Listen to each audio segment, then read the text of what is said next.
Hi everyone, welcome to @अमन पोहानिया। स्वागत है आप सभी का इस प्यारे से यूट्यूब चैनल पर। मैं अमन एक बार से फिर से हाजिर हूँ आप सभी के लिए एक नए वीडियो सेशन में।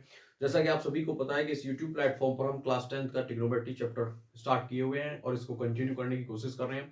तो आज की वीडियो सेशन में हम एग्जाम्पल नंबर 10 और 11 और 12 को सॉल्व करने की कोशिश करेंगे। ठीक है, ये जो चैप्टर है ट्रिग्नोमेट्री में आपका trigonometric ratios of particular angles है, बुक आपकी RS अग्रवाल है, मैथ्स जो है क्लास 10th का है। ठीक है, तो चलिए फिर बिना किसी देरी के आगे बढ़ते हैं और पेज नंबर जो होगा आपका, पेज नंबर आपका 552 होगा। यहाँ पर 500 आपका ये 52 होगा।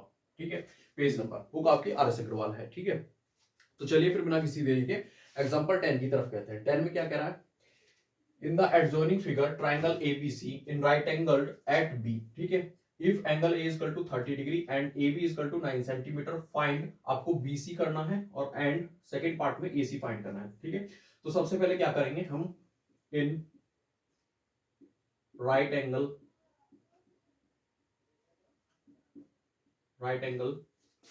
ट्राइंगल की अगर हम बात करें, ट्राइंगल आपका ABC है। ठीक है, जिसमें आपका इस तरीके से हम बनाएंगे इसको, ए यहाँ पर हो जाएगा, बी आपका यहाँ हो जाएगा और सी आपका यहाँ हो जाएगा। इस तरीके से ये आपका 90 डिग्री होगा। ठीक है, अब हमारे पास क्या है, वी हैव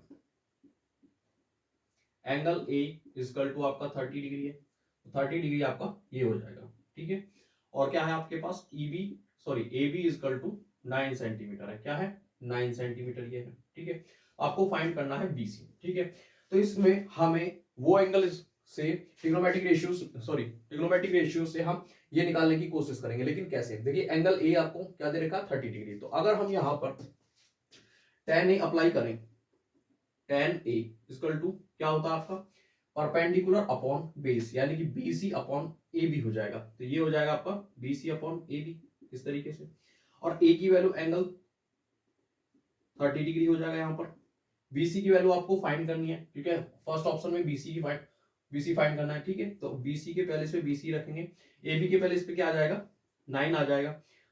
tan 30 डिग्री की वैल्यू आपकी टेबल में क्या होती है, 1/√3 होती है। और तो यहाँ पर BC अपॉन 9 हो जाएगा। क्रॉस मल्टीप्लाई करने से क्या होगा, BC 9/√3। ठीक है, √3 को रेशनलाइज करेंगे तो √3/√3, तो ये आपका 3 बनेगा और 3 से ये 9 डिवाइड होगा तो BC इक्वल टू आपका 3√3 हो जाएगा। तो ये आपका फर्स्ट पार्ट आ गया इस तरीके से। ठीक है, तो कहने का मतलब ये है कि इन क्वेश्चंस में हमें एक एंगल दिया होगा, एक आपकी साइड दी होगी हाइपोटेनियस, परपेंडिकुलर और बेस में कोई भी एक साइड दी होगी और आपको दूसरी साइड पूछेगा। ठीक है, तो यहाँ पर BC पूछा था, एंगल ए दे रखा था और BC यानी कि परपेंडिकुलर और बेस दे रखा था 9 सेंटीमीटर। यानी कि बेस और परपेंडिकुलर का जो रिलेशन होता है वो कॉट और टेन में होता है। हम कॉट से भी आंसर ला सकते हैं। ठीक है, लेकिन हमने 10 अप्लाई करा तो BC यानी परपेंडिकुलर अपॉन AB की वैल्यू रखी, क्रॉस मल्टीप्लाई करा, √3 को रेशनलाइज करा, तो इस तरीके से यहाँ पर BC की वैल्यू 3/√3 आ जाएगी। ठीक है, अब देखिए सेकंड पार्ट की तरफ चलते हैं।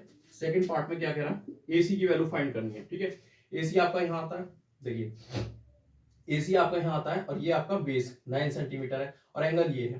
तो अगर हम cos A की value, cos AC trigonometric ratio apply करें तो क्या होगा, बेस और हाइपोटेनियस यानी कि AB अपॉन क्या हो जाएगा आपका AC हो जाएगा। A की वैल्यू रखेंगे तो cos क्या हो जाएगा, 30 डिग्री हो जाएगा। AB की वैल्यू रखेंगे तो 9 हो जाएगा और ये क्या हो जाएगा आपका AC हो जाएगा। यहाँ पर वैल्यू रखी जाएगी cos 30 डिग्री की √3/2, 9/AC हो जाएगा। क्रॉस मल्टीप्लाई करेंगे तो AC इक्वल टू 18, 2 9 जा 18/√3 हो जाएगा। √3 को रेशनलाइज करेंगे इस तरीके से तो ये आपका 3 बनेगा और इस 3 से ये आपका 6 बार डिवाइड होगा तो ये आ जाएगा आपका 6√3 आ जाएगा।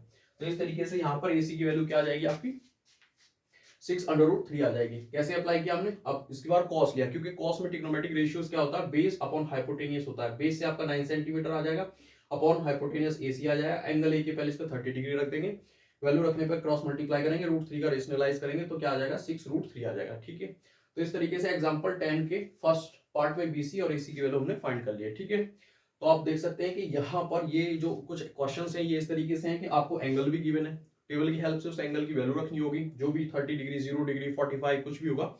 और दूसरा आपको ट्रिग्नोमेट्रिक रेशियो का जो होता है फॉर्मूला सभी का, वो भी अप्लाई करना होता। तो दोनों चीजों से आपसे क्वेश्चन सॉल्व करवा रहा है। ठीक है, तो चलिए एग्जांपल 11 देखते हैं। 11 में क्या कह रहा है, in right angle triangle ABC angle B आपका 90 डिग्री है ए बी आपका 3 सेंटीमीटर है और ए सी आपका 6 सेंटीमीटर है। फाइंड ए सी, एंगल फाइंड करवा रहा है ए सी, सॉरी एंगल सी और एंगल ए फाइंड करवा रहा है आपसे, ठीक है। तो क्या दे रखा है, in right angle triangle A B C, जिसमें आपका बी 90 डिग्री है, बी क्या है आपका 90 डिग्री है। तो यहां पर लिख सकते हैं हम इस तरीके से, ये आपका 90 डिग्री है। ए की वैल्यू आपको, सॉरी हाँ ठीक है, तो ये हो गया।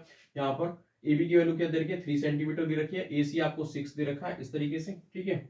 अब देखिए हमारे पास यही था दोनों, वी हैव ए बी की वैल्यू क्या दे रखी है 3 सेंटीमीटर और ए सी की वैल्यू क्या दे रखी है 6 सेंटीमीटर।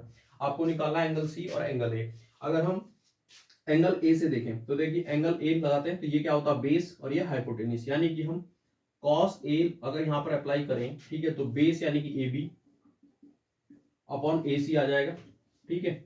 और ए के पहले इस पे हमें फाइंड करना कुछ है ही नहीं, तो यहाँ पर हम कॉस ए ही रहने देंगे। ए बी की वैल्यू हम 3 रखेंगे, ए सी की वैल्यू आपकी हाइपोटेन्यूस 6 है, तो ये 3 2 जा 6 यानी कि 1/2 आ जाएगा कॉस ए, ठीक है।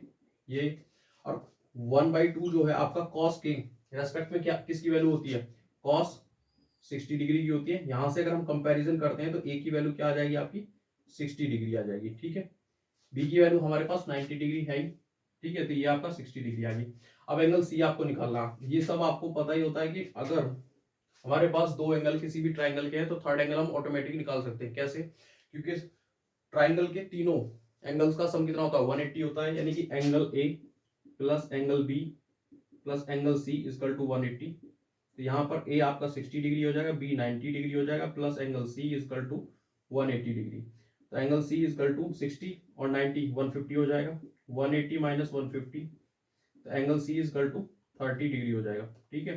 तो इस तरीके से एंगल ए की वैल्यू आपकी फाइंड होगी 60 डिग्री और एंगल सी की वैल्यू क्या आ जाएगी 30 डिग्री आ जाएगी, ठीक है। तो यही आपसे इस क्वेश्चन में पूछ रहा था, ठीक है।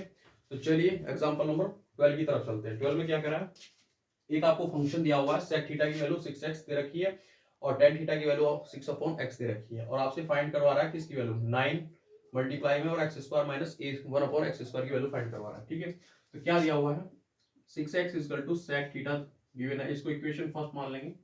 दूसरा आपका 6/x equal to tan theta दिया हुआ है, इसको इक्वेशन 2 मान लेंगे। अगर फर्स्ट इक्वेशन और सेकंड इक्वेशन को ऐड कर देते हैं तो क्या होगा, यहाँ पर आएगा दोनों ऐड होंगे। अगर मैं दोनों में से 6 कॉमन ले लेता हूं तो ये x प्लस 1/x आपका बनेगा, ठीक है। और इक्वल टू में 6 sec theta plus tan theta आ जाएगा, ठीक है। ये आपकी इक्वेशन थर्ड हो जाएगी, ठीक है। फिर से हम देखेंगे दोनों इक्वेशन को अगर हम एक बार माइनस कर दें, यानी कि फर्स्ट इक्वेशन में से सेकंड इक्वेशन माइनस कर देते हैं तो क्या क्या आएगा 6 कॉमन आएगा, साइन चेंज हो जाएगा, x माइनस 1/x हो जाएगा equal to sec theta minus tan theta. ये आपका इक्वेशन 4 हो जाएगा, ठीक है।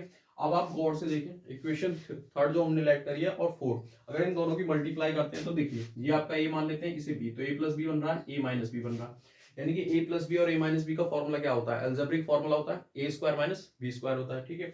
राइट हैंड साइड पे भी क्या होगा, sec थीटा को a मानेंगे, tan थीटा को b मानेंगे, तो a प्लस बी होगा, a माइनस बी होगा, वहां पर क्या हो जाएगा sec square theta minus tan square theta. इधर क्या होगा x square minus 1/x square हो जाएगा, दोनों की मल्टीप्लाई होगी 6 6 36 हो जाएगा, x square minus 1/x square हो जाएगा। यहाँ पर इन दोनों की मल्टीप्लाई होगी तो क्या आएगा sec square theta minus tan square theta.